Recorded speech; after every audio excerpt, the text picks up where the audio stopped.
ಅಕ್ಷರ ಲೋಕದ ದಾರಿ ತೋರುವ ನಾನು ಇಂದು ದಾರಿಯೇ ಕಾಣದ ಬೀದಿಗಳಲ್ಲಿ ಅಲಿಯುತ್ತಿದ್ದೇನೆ. ಬಳಪ ಹಿಡಿದು ಮಕ್ಕಳ ಭವಿಷ್ಯ ಬರೆಯಬೇಕಿದ್ದ ನನ್ನ ಕೈಗಳು ಇಂದು ಮನೆ ಮನೆಗಳ ಲೆಕ್ಕ ಹಿಡಿಯುತ್ತಿವೆ. ಮಕ್ಕಳ ಕಲರವ ಕೇಳಬೇಕಿದ್ದ ನನ್ನ ಕಿವಿಗೆ ಈಗ ಬೀಳುತ್ತಿರುವುದು ದುರ್ನಾತ ಬಿರುವ ಓಣಿಗಳ ಮೌನ ಮಾತ್ರ. ಅವರ ಮುಗ್ಧ ನಗುವಿನ ಜಗತ್ತನ್ನು ಬಿಟ್ಟು ನಾನೀಗ ವಿಳಾಸದ ಚೀಟಿ ಹಿಡಿದು ದಾರಿ ಹೋಕರನ್ನು ಬಿಡುವ ಪಯಣಿಗ.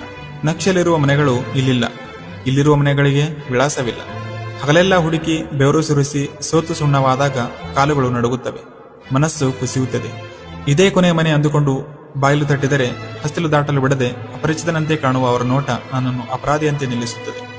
ಯಾಕೆ ಬಂದಿದ್ದು, ಏನು ಬೇಕು, ಆ ಮಾತುಗಳು ಚಾಟಿಯೇಟಿನಂತೆ ಬಡಿದು ನನ್ನ ಸ್ವಾಭಿಮಾನಕ್ಕೆ ಗೀಚಿದ ಗಾಯವಾಗುತ್ತದೆ. ಪ್ರತಿ ಹೆಜ್ಜೆಗೂ ಎದುರಾಗುವ ಈ ತಿರಸ್ಕಾರ ಕಂಡಾಗ ಒಮ್ಮೊಮ್ಮೆ ಕಣ್ಣಂಚು ಒದ್ದೆಯಾಗುತ್ತದೆ.